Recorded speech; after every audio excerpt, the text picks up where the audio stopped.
Hello दोस्तों, स्वागत है आपका हमारे चैनल पीकेएस ऑफिशियल में। दोस्तों, इसके पिछले क्लासेस में हम लोग एसएससी जीडी एग्जाम के प्रीवियस ईयर पेपर को डिस्कस किया था। आज हम लोग एसएससी जीडी में आने वाले 40 नंबर का जो हिंदी सब्जेक्ट है, इसके प्रीवियस ईयर क्वेश्चन पेपर को डिस्कस करने वाले हैं। तो दोस्तों, अगर आपको क्लास पसंद आए तो लाइक शेयर कर दीजिएगा। चैनल पर अगर नए हैं तो सब्सक्राइब करके बेल नोटिफिकेशन ऑन कर लीजिएगा, ताकि एसएससी जीडी की जितनी भी सारी क्लासेस हैं आप तक मिल सकें। तो चलिए शुरू करते हैं। पहला क्वेश्चन है, दिए गए शब्द का विलोम चुनें। ऊपर लिखित यानी ऊपर लिखा हुआ, इसका विलोम शब्द क्या हो जाएगा? निम्नलिखित यानी नीचे लिखा हुआ। राइट आंसर हो जाएगा ऑप्शन 4। दिए गए वाक्य में रेखांकित खंड को प्रतिस्थापित करने के लिए सबसे उपयुक्त विकल्प का चयन करें। यदि इसे प्रतिस्थापित करने की आवश्यकता नहीं है तो विकल्प किसी बदलाव की आवश्यकता नहीं है का चयन करें। एक यहाँ पर सेंटेंस दिया गया है, इसमें जो एक अंडरलाइन आप लोग यहाँ पर देख सकते हैं। इस अंडरलाइन जो वाक्य के बदले में दूसरा क्या उपयुक्त हो सकता है वही चुनना है हम लोग को। तो यहाँ पर दिया गया वाक्य, आवश्यक कार्य में व्यस्त रहने के कारण मुझे अवकाश नहीं मिले। तो आवश्यक कार्य में व्यस्त रहने के कारण मुझे अवकाश नहीं मिले, तो ये जो व्यस्त रहने के लिए कारण मुझे अवकाश नहीं मिले, ये गलती है। सही क्या होगा? व्यस्त रहने के कारण मुझे अवकाश नहीं मिला। तो इसका राइट आंसर हो जाएगा ऑप्शन ए, आवश्यक कार्य में व्यस्त रहने के कारण मुझे अवकाश नहीं मिला। दिए गए वाक्यांश के लिए एक शब्द दीजिए जिसके समान दूसरा ना हो। मतलब उसके समान केवल वो एक ही हो, दूसरा कोई ना हो। इसके लिए एक शब्द हो जाएगा अद्वितीय। अद्वितीय मतलब जिसके समान दूसरा कोई भी ना हो, सिर्फ अकेला जो है उसी को हम लोग अद्वितीय यानी सिंगल पीस को हम लोग अद्वितीय कहते हैं। सही वर्तनी वाले शब्द का चयन करें। तो जो निर्निमेष का सही वर्तनी हो जाएगा ऑप्शन 3, ये निर्निमेष, ये इसका राइट आंसर हो जाएगा। रिक्त स्थान की पूर्ति के लिए सबसे उपयुक्त शब्द का चयन कीजिए। घोड़ा बीच में ही डैश गया, तो जो घोड़ा बीच में ही अड़ गया होगा, तो इसका राइट आंसर हो जाएगा ऑप्शन 3, घोड़ा बीच में ही अड़ गया। रिक्त स्थान की पूर्ति के लिए सबसे उपयुक्त विकल्प का चयन करें। जो डैश करता है उसका विनाश हो जाता है, तो जो घमंड करता है, इसका राइट आंसर हो जाएगा ऑप्शन 1, जो घमंड करता है उसका सर्वनाश हो जाता है। दिए गए वाक्यांश के रेखांकित खंड को प्रतिस्थापित करने के लिए सबसे उपयुक्त विकल्प का चयन करें। यदि इसे प्रतिस्थापित करने की आवश्यकता नहीं है तो विकल्प किसी भी बदलाव की आवश्यकता नहीं है का चयन करें। एक क्वेश्चन दिया गया है यहाँ पर, आप ठीक कहते हो में देखिए यहाँ पर अंडरलाइन दिया गया है, तो हो के जगह पर क्या होगा? तो हो के जगह पर हो जाएगा है। आप ठीक कहते हैं, तो इसका राइट आंसर हो जाएगा ऑप्शन 4। दिए गए शब्द के समानार्थी शब्द का चयन कीजिए। पर्वत, पर्वत का ही समानार्थी शब्द यानी इसका अर्थ एक पर्यायवाची शब्द कह सकते हैं। तो पर्वत शब्द का हो जाएगा नग। नग का मतलब ही होता है पर्वत, तो पर्वत का राइट आंसर हो जाएगा नग।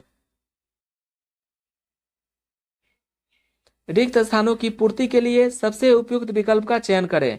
पत्र का उत्तर शीघ्र देने की डैश करें, तो पत्र उत्तर शीघ्र देने की कृपा करें, यहाँ पर कृपा हो जाएगा। इसका राइट आंसर ऑप्शन 3, कृपा करें।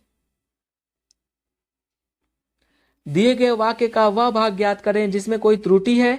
यदि कोई त्रुटि नहीं है तो कोई त्रुटि नहीं है विकल्प का चयन करें। विद्यार्थियों ने प्रधानमंत्री को अभिनंदन पत्र अर्पित की, तो ये इसका गलती है क्या? अभिनंदन पत्र अर्पित की, ये इसका त्रुटि हो जाएगा। तो विद्यार्थियों ने प्रधानमंत्री का अभिनंदन पत्र अर्पित किया, तो यहाँ पर की नहीं होगा, यहाँ पर अभिनंदन पत्र अर्पित की, ये इसका गलती हो जाएगा। तो इसका राइट आंसर ऑप्शन 2, अभिनंदन पत्र अर्पित की, यह त्रुटि है।